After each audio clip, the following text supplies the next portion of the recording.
As the Pieris larva grows, it sheds its exoskeleton or molts. This happens 5 times between emergence from the egg and pupation, marking the 5 larval stages.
The larva, in its 5th and final stage, weaves a fine silk mat to which it will attach itself. It then weaves a belt which secures the larva as it pupates.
The adult butterflies mate back to back, and the female then lays her eggs.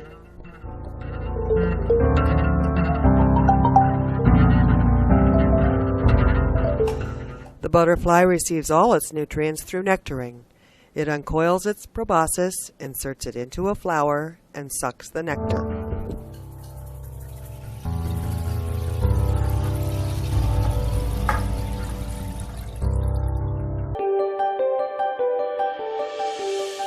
If you look at nature, there are some stunning colour effects. Rainbows are amazing things. Stunningly bright, vivid butterflies from South America.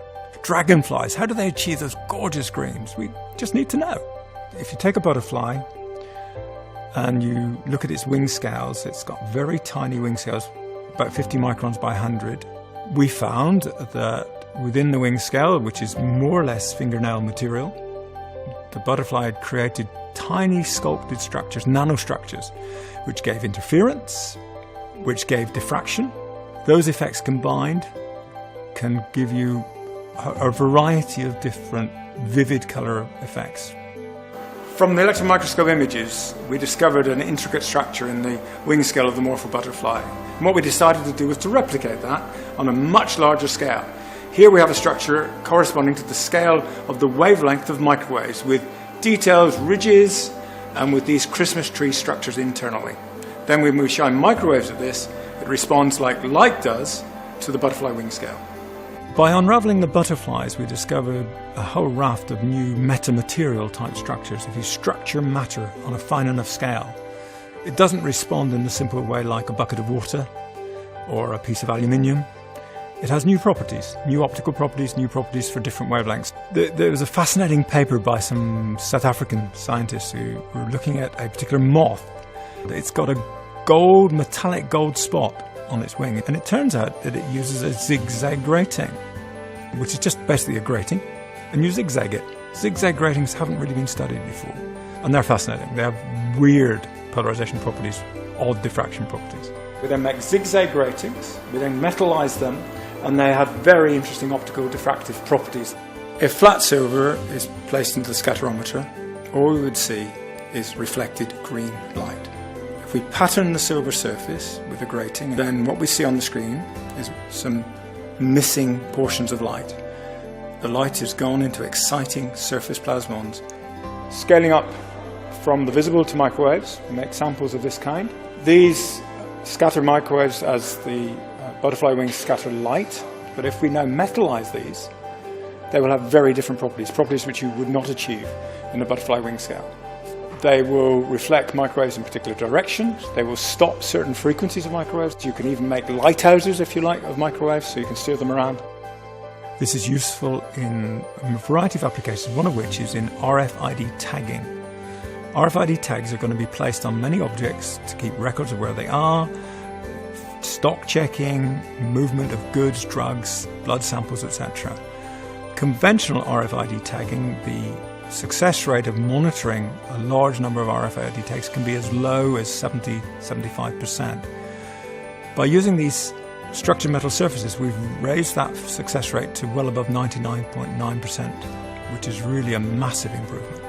Our most recent work is to combine the pattern metal surfaces and the surface waves they have with some of these new ideas in what are called transformation optics, theoretical developments in recent years, where you take an ordinary optical design and you use a new mathematical approach to design new types of structures. And one of the things we're playing with most recently is an object called a Lundberg lens on a surface, which if you shine a surface wave, which is a plane wave at the lens, it focuses it to the point on the circumference of the lens. I go around from place to place talking about physics, and I find that from 3-year-olds to 93-year-olds, they're still fascinated. How does it all work? That's it, isn't it? How does it all work?